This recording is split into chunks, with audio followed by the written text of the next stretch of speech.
The following podcast contains adult language and themes, so don't say we didn't fucking warn you. You're listening to SarahTalk.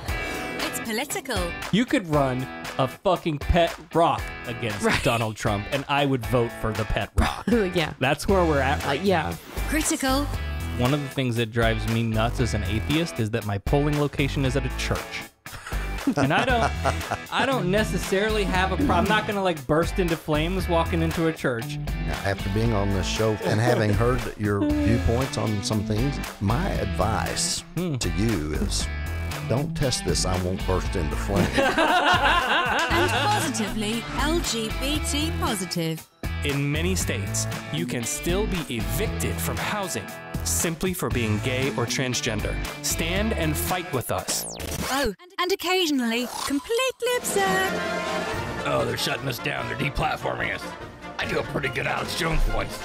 We're turning the frogs gay. Okay, you're sleeping in the child's room tonight because there's no way you're sleeping next to me. That is disgusting. I'm going to have nightmares. And now, from Orlando, Florida, your host, Sarah Austin. Today, we are joined for a midweek episode by Objectively Dan. Dan is a practitioner of street epistemology, or SE, which you all have heard me talk about a lot on the show. And he hosts a recently launched live stream show with the atheist community of Austin in Texas called Truth Wanted. Dan, welcome to SarahTalk. Hey, how's it going, Sarah? Oh, it's great. Hey, thanks for coming on the show. I've been looking forward to this since we made contact, and you were like, yeah, sure, I'll come on.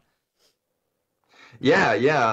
I love talking about this stuff, and there's different kinds of people. There's some people who are interested in like my personal story, and then there's some people who are interested in the method. Yeah. I like talking about both, but Yes. I like how that you're also interested in the method too, and I get to talk about that as well. So. Yeah, absolutely. I mean, I've watched enough of Anthony and Reed's videos that when you go through, I'm watching for pauses, and I'm repeating the question back, and I've picked up on a lot of the technique. I haven't gotten out, to do a lot with it myself. I would love to, open the lines some night and just have folks call in. But I think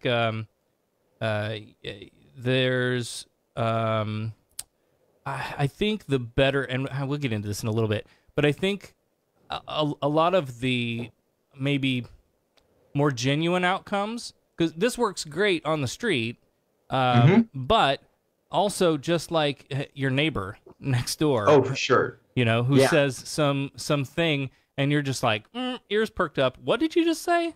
Okay. So rather than me argue with you about how stupid you are about this, let's have a polite conversation, and I'll ask questions and kind of understand where you're coming from. And I think that's the brilliance to this approach, but we'll get into that in a minute. I do want to start with the Objectively Dan story. Now, so before we get into your specific journey from a God belief, tell us about your background. You're in Texas. Did you grow up in Texas?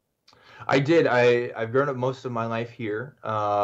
I grew up in a religious family. I grew up in like a Methodist home for the first like 12 years, and then my family kind of switched to a more Baptist church, and so I had a little bit of that going on. And by the time I was in college, I had joined a college ministry, and I was also working summers at a Christian summer camp. So I was really in there. I was always involved in some sort of church community and stuff, and I even did some evangelism stuff for a little bit.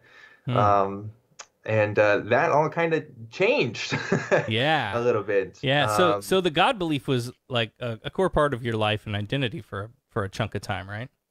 Definitely, yeah. Like I was, I can't remember a time where I didn't call myself a Christian. Wow. It was always a part of my life for sure. Yeah. Now, I've teased this out in the past couple of shows since we knew you were coming on.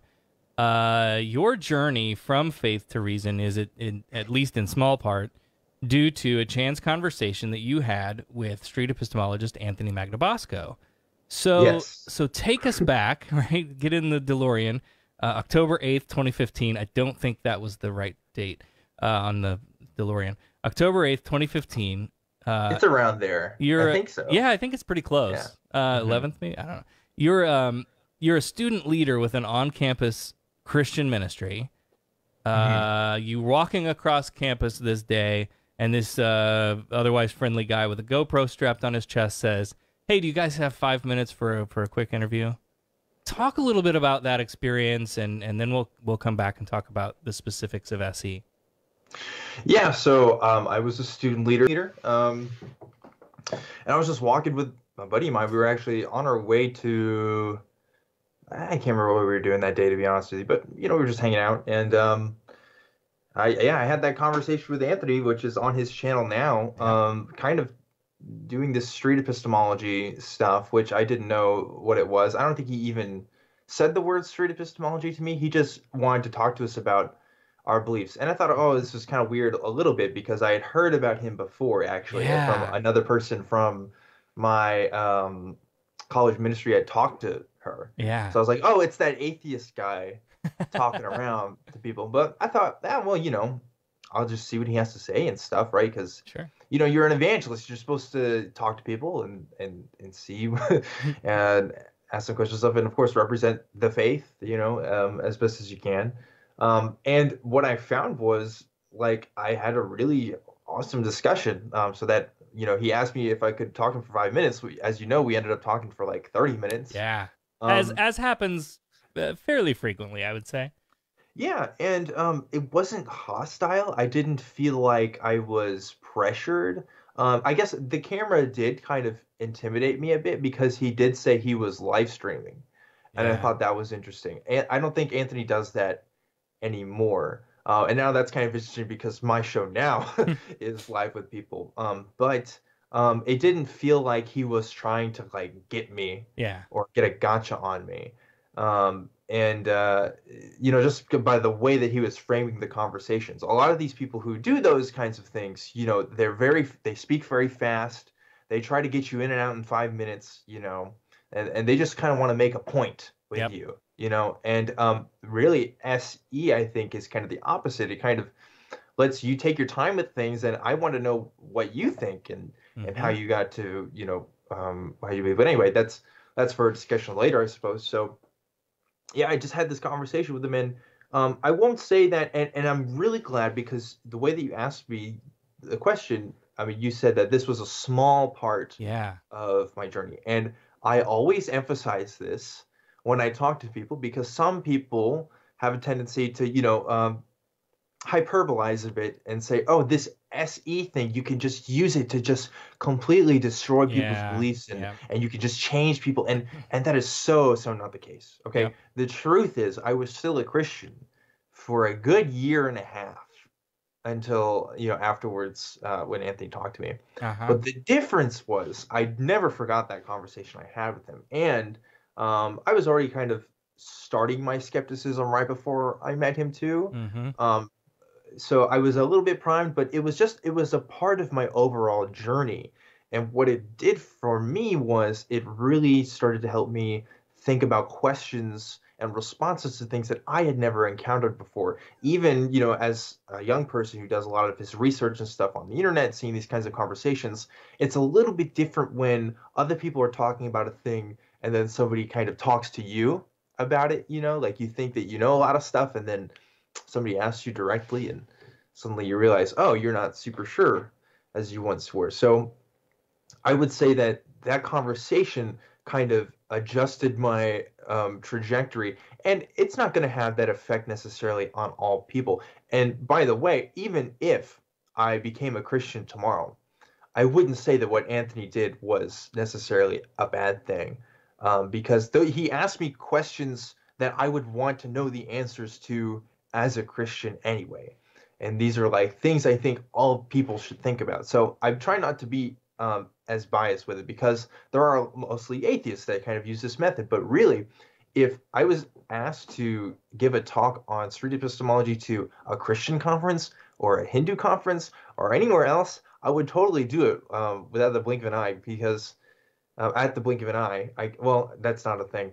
I would totally do it, right? I would just do it, because I'm confident enough that this method brings out things in people that just weren't there before, good things, questions that they might be asking themselves that they couldn't do because either we put up our own mental barriers or because it's just not something that we've ever really thought about. And I think that's a wonderful thing. Yeah, I like the approach, the description to the approach of, look, I want to know as many true things as possible and shed as many untrue beliefs as I can. I want to, lean towards the truth. And if you've got it, I'd love to hear it and hear about it. And, if you've got good reasons for believing what you do, then I definitely need to know about that.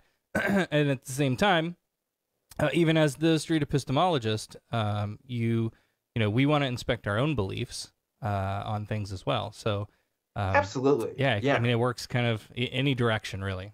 Yeah. Like, okay, for example, right? Let's say Bigfoot, is a thing. Don't you want to know if that's true, right? Don't you want to be able to say that that's a thing and be confident on that? Yep. I think that would be crazy. And if somebody says that they know, then I'd be interested for sure. Now, granted, I haven't seen anybody, come up with any evidence to my liking to convince me that it's true. But the point about keeping an open mind is that you let yourself have these conversations with people and stuff. Yeah. So let's take a quick step back here and explain what street epistemology is and how it works. And these people have heard me evangelize street epistemology a number of times. So I'll let you have the honors this time. Yeah, for sure. So this is the way that I describe street epistemology. It is a modified form of the Socratic method. And the difference between that and well, first off, what is the Socratic method, right? The Socratic method is what's called a dialectic method, which means it's a form of discovering things, and you're kind of using it through dialogue. Okay, so Socrates, when he was supposedly having these conversations back in the day, at least what's written down about him, he kind of would take these people out on a walk and he'd kind of discuss these things with them. And through the use of questions, he would kind of figure out contradictions in people's claims and be like, haha, see, you actually don't know what you're talking about. Okay, so I think SE is a little bit less aggressive than what Socrates might have done. But SE essentially kind of focuses more on just beliefs specifically. And epistemology, by the way, is the philosophical study of knowledge. That's probably another word you should know. So it's just how we know the things we know. And the street prefix to that is just to describe that this method can kind of be used anywhere. But really, the most common form is you see people out on the street recording their conversations, but that's just a way of demonstrating how it can be used. Right. You can really use SE with your friends, your neighbors, anybody you know. I tend to make a habit out of it whenever I'm talking to people, that I will just kind of use what I've learned from SE when talking about specific beliefs, because it helps improve the dialogue in my conversations so much. Even if I'm not strictly adhering to the method all the time. Sure. And now there are some components of this that we'll see in a kind of a demonstration of this in a moment. So it's important to be a neutral interviewer, and that really creates kind of a non-confrontational vibe to this method, right? Yeah, for sure. I think it's important to note that a lot of people who use the method right now are atheists, which I think is a shame. I really think more people from different perspectives can kind of use this technique. I think atheists in general are just more interested in these kinds of discussions, so they tend to gravitate towards it. And the guy that started SE was an atheist himself, and in fact probably wanted to use it as sort of an atheist evangelism tool, which is not really something that I or most people who practice SE really agree with. We kind of use it because we're genuinely interested in having these conversations, and also our conversations have just been improved a whole lot by using it. Yeah, it feels like we've kind of moved beyond that, and that was one of my questions. I mean, the genesis of this thing, right, comes from Peter Boghossian's book, A Manual for Creating Atheists, and I wonder if that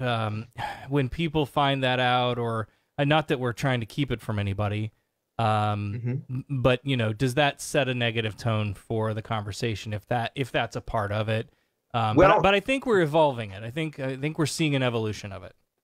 My perspective on it is so much different from the average person, because I started off on the other side of one of these conversations, right?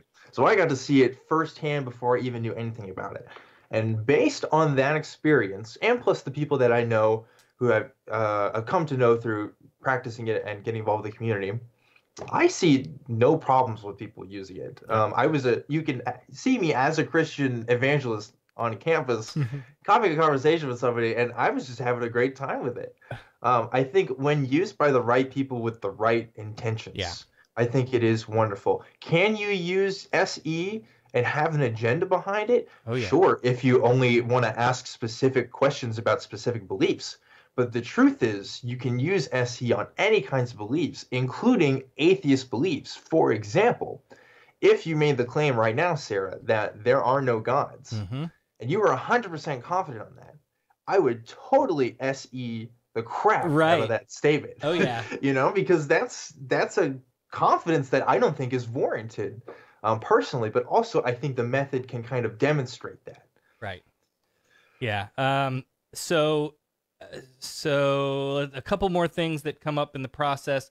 There's a breakdown of sort of what, why, and how questions that you ask right during the and we don't have to go through in great detail what each one of them does. I say that to say, when you're listening to the forthcoming demonstration, kind of keep that in mind to the listener as you're hearing it. We want to understand what you believe, why you believe that it's true, and how do you know it's true? How did you get to that point? Yeah.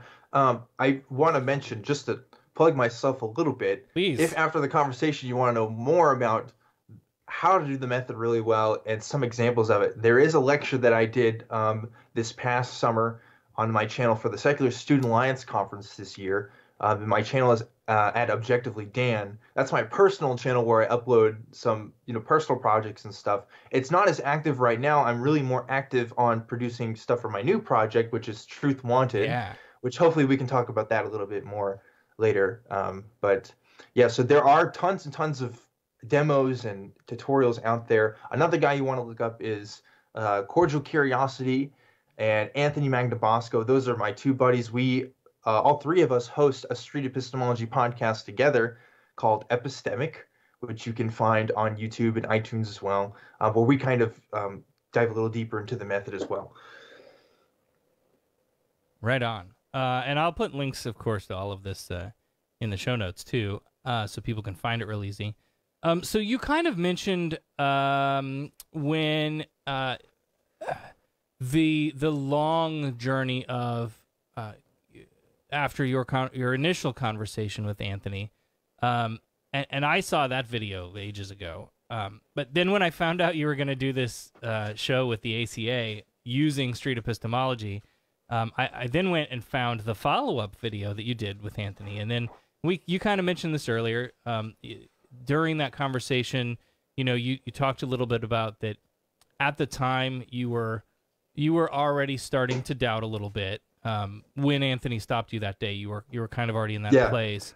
I lied and I said in the video I was 100% confident. Yeah, and I thought that was interesting because you weren't alone. You had a friend with you, and I think that's interesting for either if you find yourself as a conversation partner or a practitioner of street epistemology, you might have a conversation with someone that appears confident or maybe dug in, but they may actually be questioning and just not able to really communicate that to you in that moment. And so I think that's an important thing to keep in mind as you walk away from those conversations.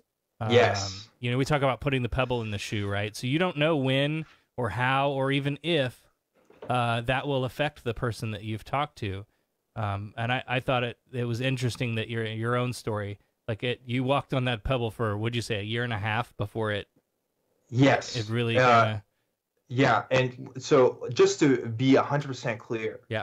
this is just for my journey and what that looks like. Right. Don't assume if you're talking to somebody when they say they're 100% confident they're lying. They okay? may be. Oh yeah. You got to approach these Yep. conversations in good faith, for sure. But yeah, I think my story is a bit interesting. I think part of what took me so long is just because I was really wrapped up in the community. I was serving it, and like Christianity was my home in a lot of different ways. And so I had a lot of social pressure to be where I was at. And of course, I live in Texas, where in Texas, as you probably know, it's not the most, secular state in the union, right? There's lots and lots of Christians and lots of Christian organizations and stuff. A lot of people that want to keep you in. And y'all write our school textbooks. Yeah, God. Well, I don't do that. No, but, you don't. But most of them come out of Texas, and I watched the election. I know what happens in Texas. It's not pretty. And again, I don't want, and I'm afraid because some people take my story as a screed against Christianity in general, and like why SE should be used on Christianity specifically by atheists. And again, I don't advocate for the method to be used in that way exclusively. I think, personally, I've come to the conclusion that my beliefs in Christianity were not true or weren't reliable in knowing the things that they said were true.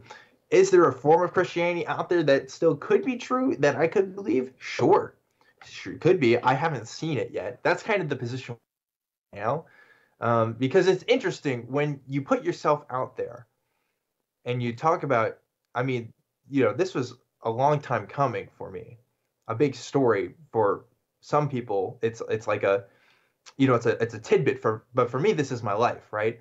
Yeah. And there's some people who have come out there and who have said, oh, this guy wasn't the real deal, or this guy was tricked into non-belief because of this method used by these evil people, and it's so strange to see other people talk about you like they're experts about you, like they know anything about your life, but also that they assume just these awful things because you're asking people about why they believe what they believe.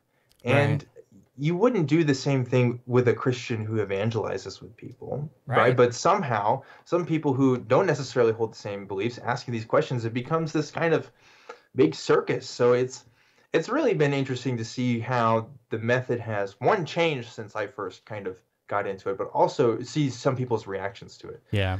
And I like the point of when we look at your story as one example out of a complete spectrum of how these conversations can and do go, and the myriad of belief that can be inspected. Yes. Is that what we want to know is, are the methods that you're using to come to this belief reliable? And if not, then fine. Go out and find another belief that you think is, or another method, that you think is reliable. That's fine too. I'm not asking you to give your belief up. I just want you to have a good foundation for it. Yes. And I'm not even saying which methods are reliable necessarily. Right. You go find them. Yeah. Yeah. But it's something you got to figure out, and it's something you do have to ask yourself. That's something I do strongly believe. Mm-hmm. And we don't figure that out by just putting these things aside and never examining them and just keeping them in a box for nobody to ever ask questions about. Right. I think this is a good time to maybe break away and demonstrate the SE technique a little bit. And we have Morgan on the line, who has graciously offered to be a conversation partner.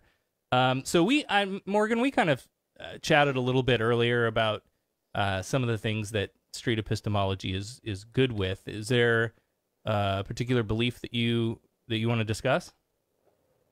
No, not off the bat, but I'm interested to hear about it. All right. So, and again, we'll kind of come back to this.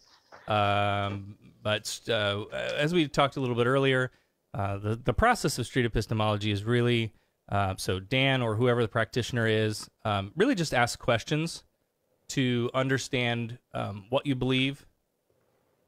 what you believe that's true? Why do you believe that it's true?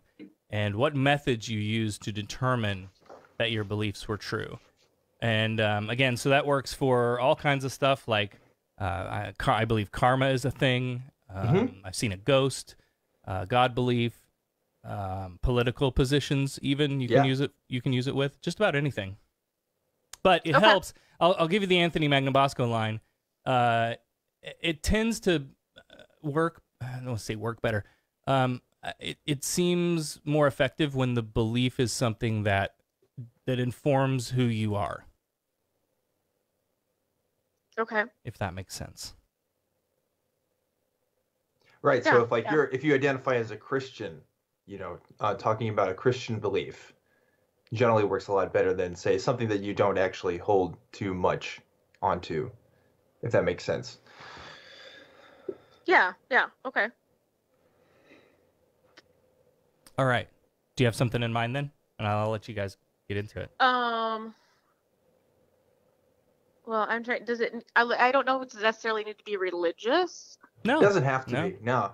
So I'll explain a little bit of the difference between. So a lot of people ask, like, oh, so this kind of sounds like Socratic questioning, and that's kind of basically what it is. I say that the difference is street epistemology is just a little bit more focused, and that focus is especially particular on people's beliefs.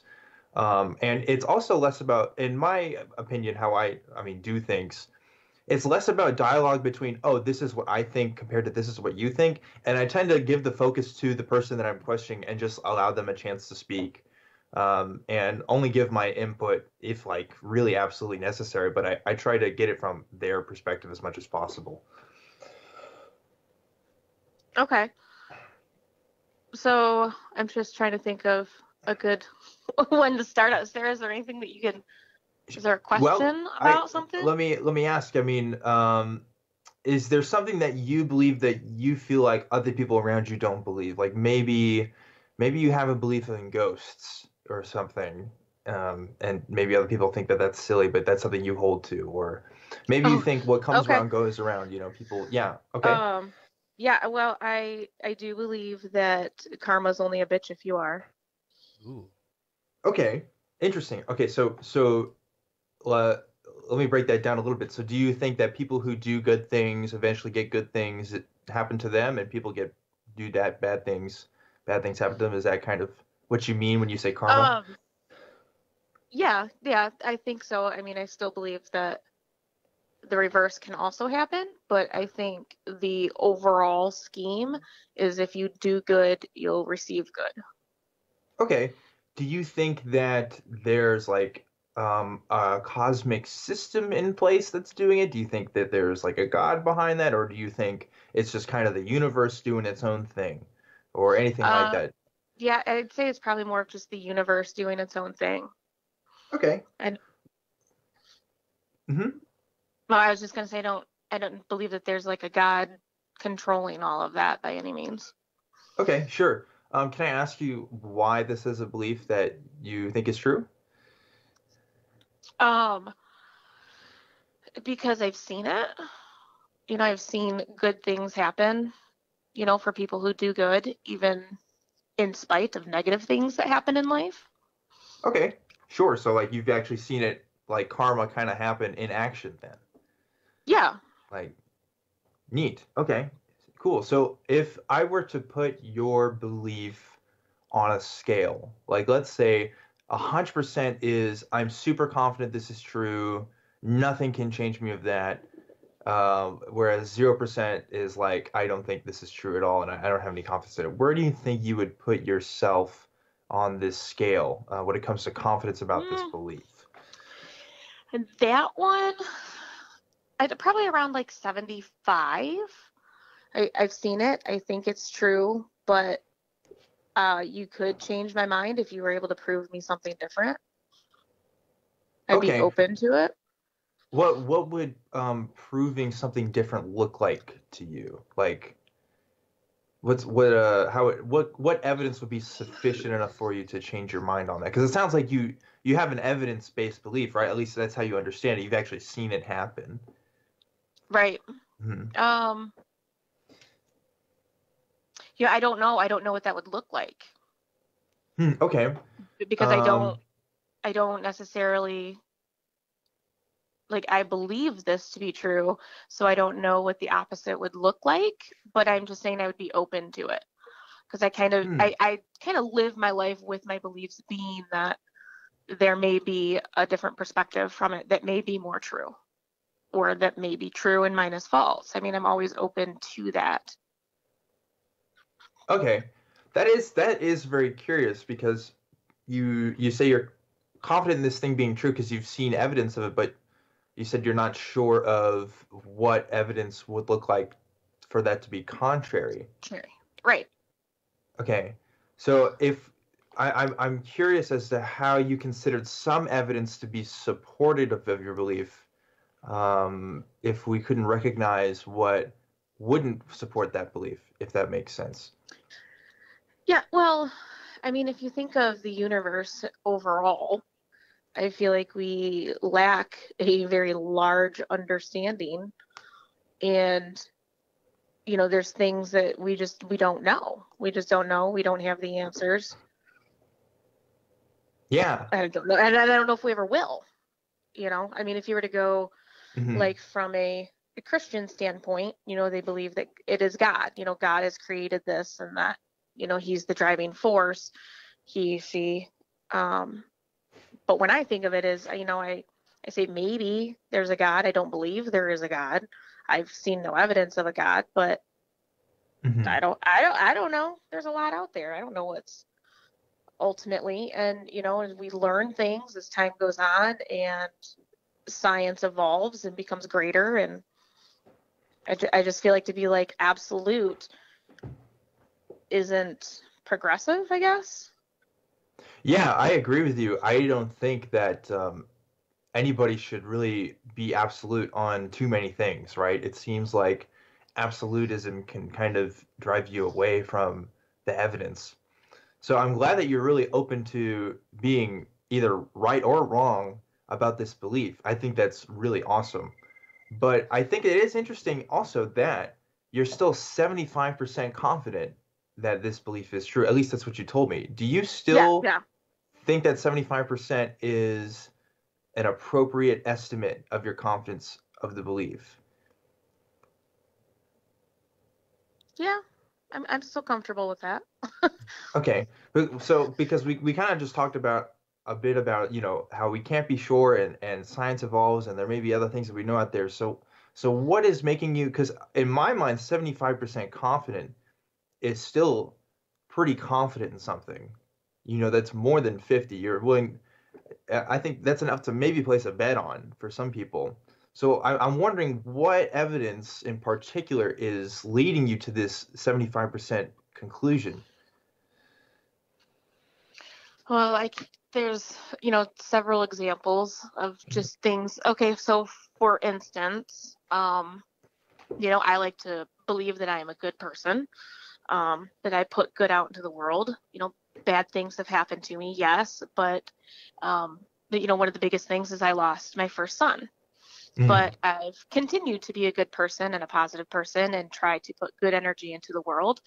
And my second son, is an amazing child. He's incredibly healthy. He's smart. He's funny. So I feel like there was a positive return for all the good I've done, despite, like I said, negative things happening in people's lives. And I'm really sorry about your loss there, but thank you for sharing that with me.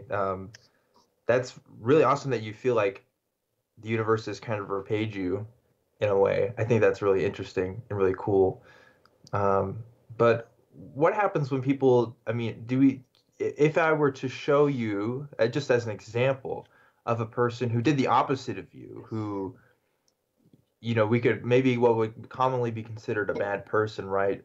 Maybe spat on some homeless people or something, and was just very selfish their entire lives, but ended up getting a lot of good rewards after their lifetime. Like maybe they got a lottery ticket and they won the lottery, and they retired happy and full of food and didn't have to worry about where their income was coming every day, if I were to show you a person like that did exist, would that lower your confidence in the belief that bad people always get bad things happen to them and good people always get good things happening to them?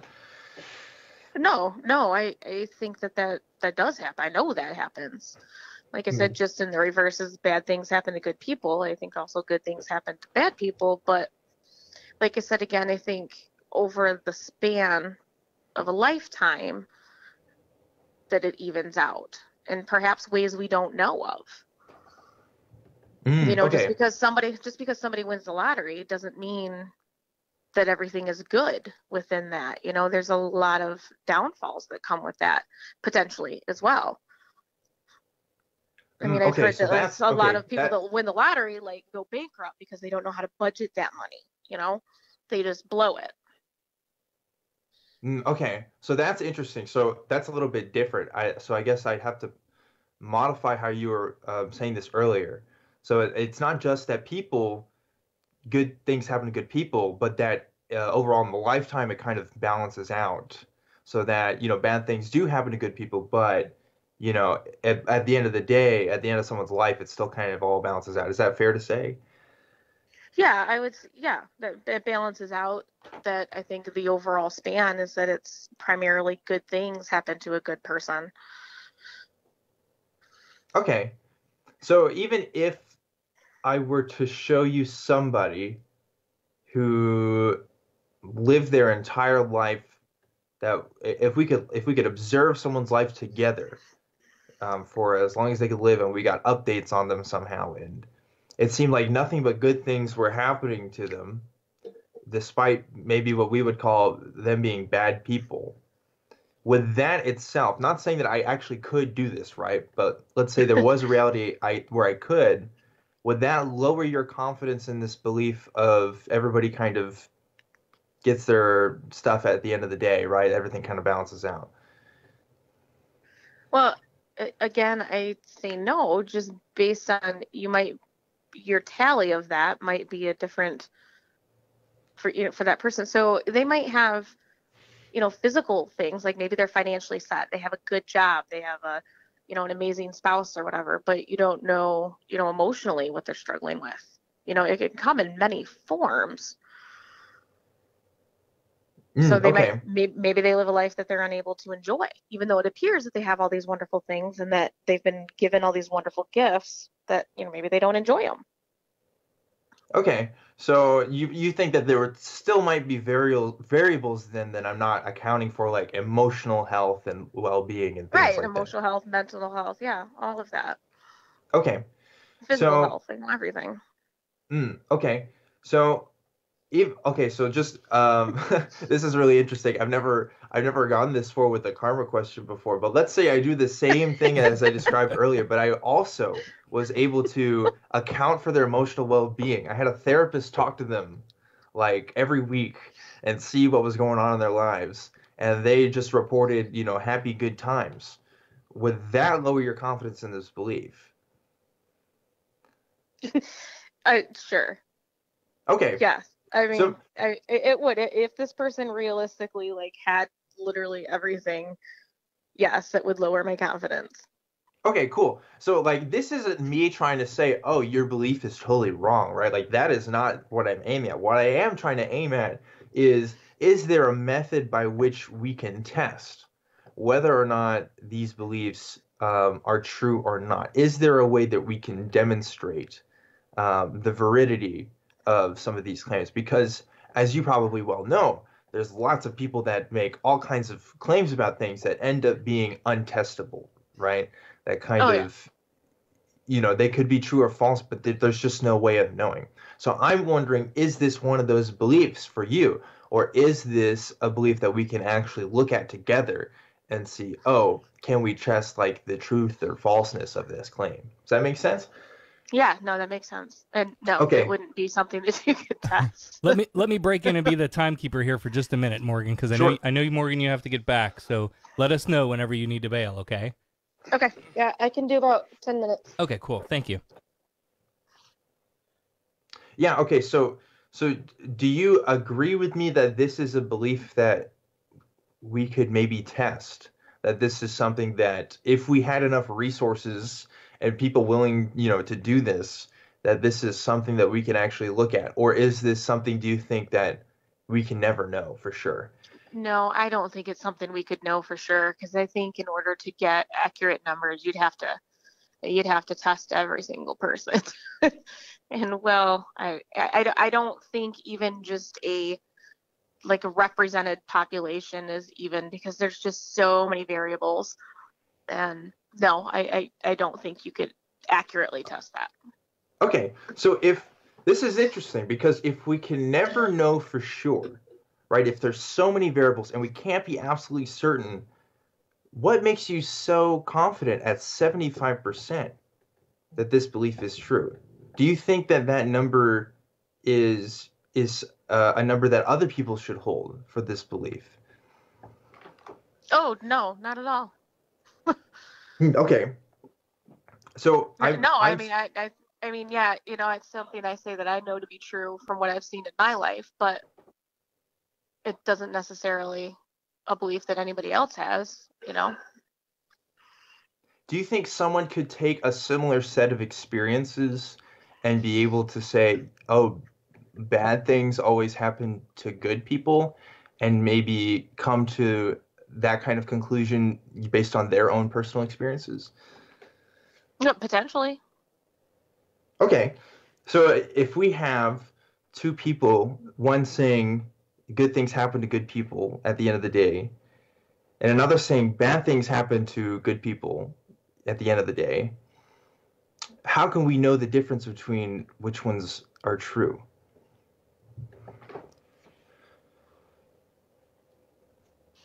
Yeah, like I said, I don't think you can, because it would require every single life, looking at every single person's lifetime. Because like I said, if you grab a group that you were to question, you, depending on what those group of people were, you could validate either of those. Okay, so if we could both validate those as being true in some sense, do you still think that 75% is a worthy number for our confidence in this belief being true? No, not anymore. Okay, cool. What do you think about this belief now, if you had to put this on a confidence scale? Oh, it would be quite a bit lower. I don't even know if I'd want to put a percentage on it. That's fine. Well, I think that's about all the time that we have. But Morgan, thanks so much for talking about this. This was really fun. Yeah, I hope you got something as much as I did out of this. I thoroughly enjoyed that. That was interesting. That was great, guys. Hey, so before we let you go, real quick, Morgan, give us a little post-mortem. What did you think of that process, that sort of line of questioning to kind of root and dig in and examine a belief? I thought it was really great. It was really interesting. It makes you definitely think about things from different perspectives. Honestly, I wish I'd picked a different belief, but I don't have any idea what that one would have been. Just because now that I know what that process looks like, that is really interesting. I'd be open to do it again. Awesome. That's gold to the epistemologist ear. Yes. Oh, that's so Morgan, good. I think you picked the perfect Oh no, that belief. was great. Yeah. Yeah. You think? Oh, absolutely. Yeah. And you were very open to having your mind changed, and that's the most important part.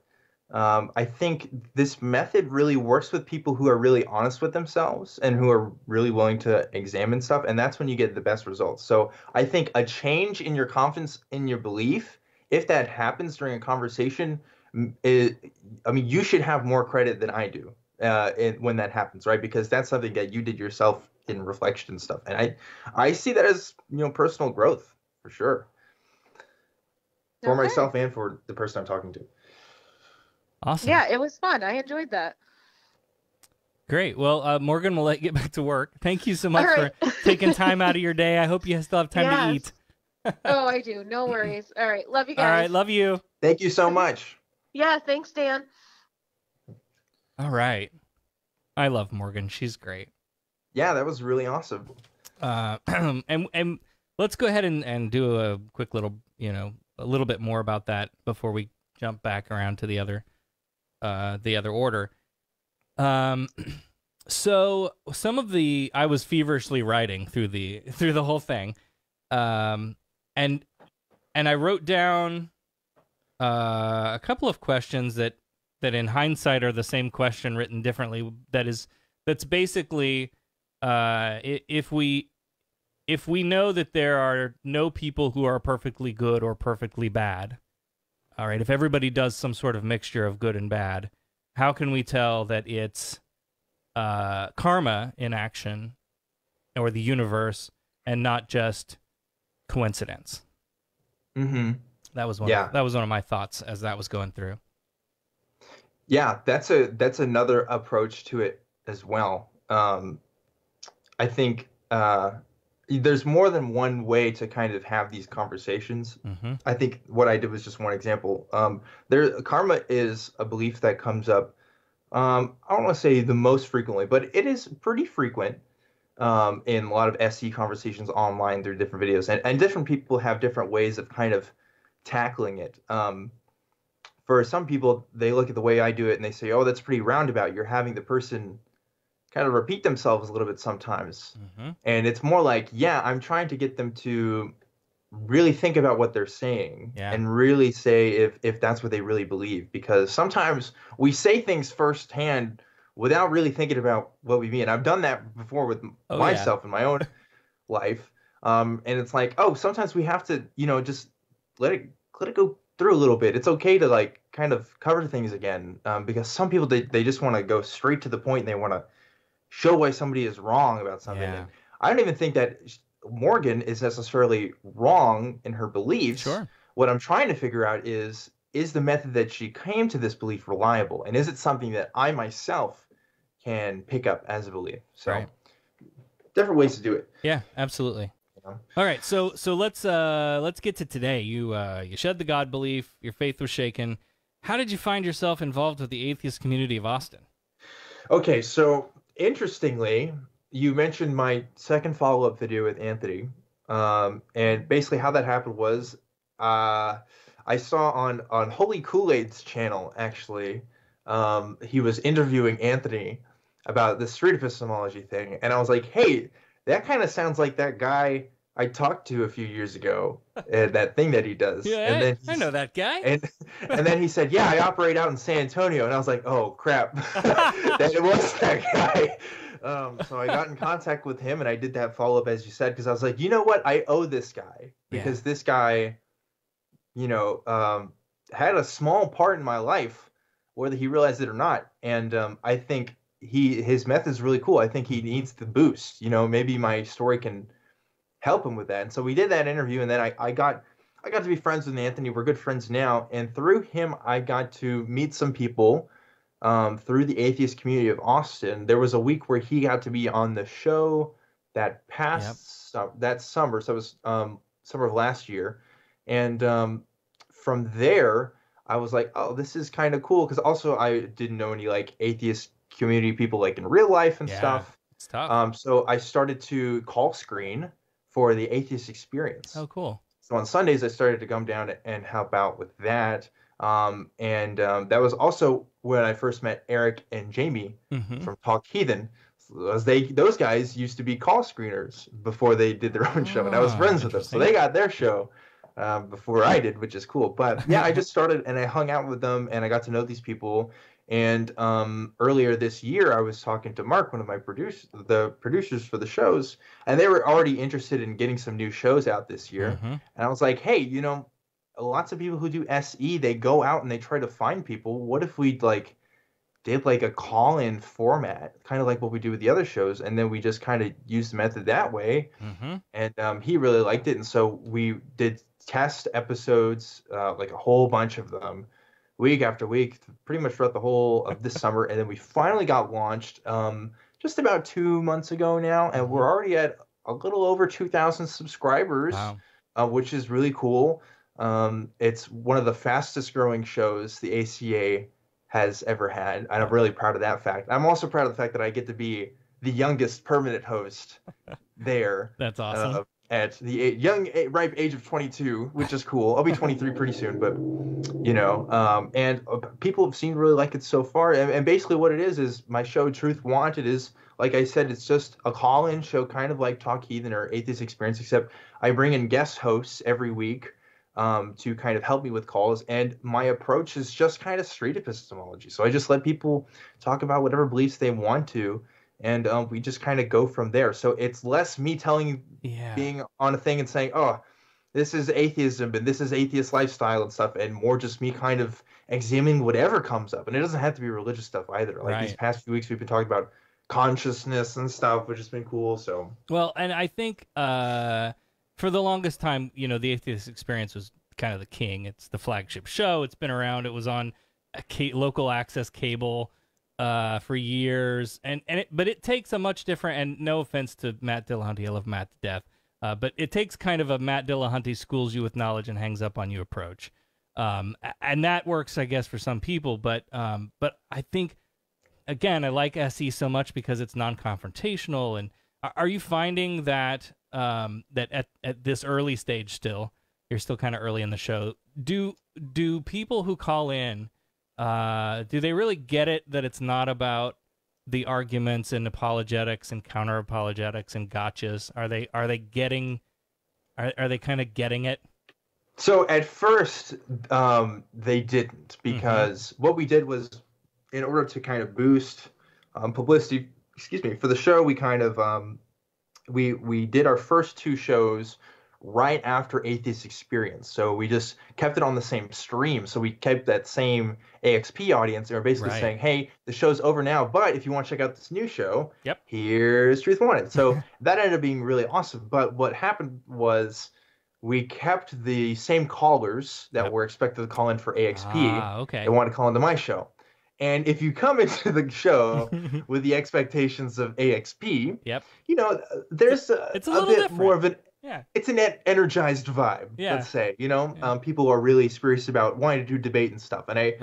And there's a bit of confusion when people were calling, because I was like, look, my show actually isn't really about this debate stuff. I'm more interested in what you believe and how you got there, and not necessarily the counter apologetics or however you want to talk about it. So there was a little bit of that at first. I think now that I've gotten a little more shows down and more people have seen what I'm trying to do here, the conversations have more geared towards, like, what do you believe and why?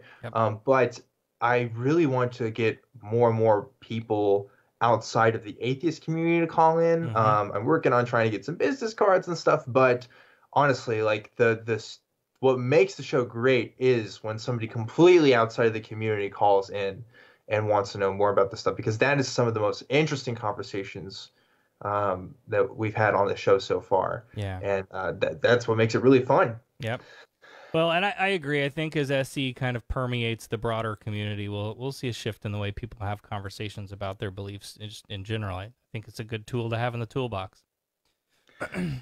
Yeah, and I'm really glad people have taken a liking to the show. It seems like everyone has said good things so far, and if they don't like me, well, maybe they'll like my guest host that week. So that's great. All right, well, hey, I'm conscious of your time here, and I really appreciate you doing this. Let's go ahead and wrap it up, and tell everybody where they can find all of your things again. Yeah, for sure. So first off, if you haven't already, definitely follow me on Twitter. I'm really big on there. I like responding to people and stuff. It's fun. And my new show is called Truth Wanted. You can find that on YouTube. And if you like audio formats of the show, you can find that on iTunes and Spreaker and wherever you get your podcasts from. My personal channel is Objectively Dan on YouTube. And that's, like I said, not as active right now. But if you want to catch up on some of my personal stuff, what's going on with me, you can follow me there.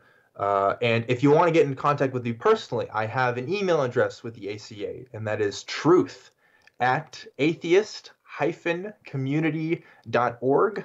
I read all the emails that come in, and I try to respond to each one. So if you message me, I'll try to write you back, and that's where you can engage with me from there. And also, if you like SE stuff, I recommend you check out my other podcast, Epistemic, found on the Street Epistemology YouTube channel, where I co-hosted with Andy Magdamasco and Reed Nicewonder.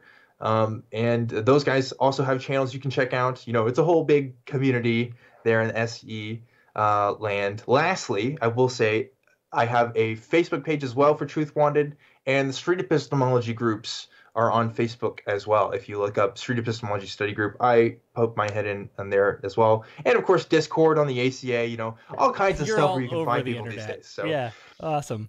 Well, I'm really enjoying Truth Wanted, and it's been so cool to kind of see your journey, and I'm glad things are going good for you, and you're doing some cool things. And we'll make sure to have the links to all of these things in the show notes of this episode 139.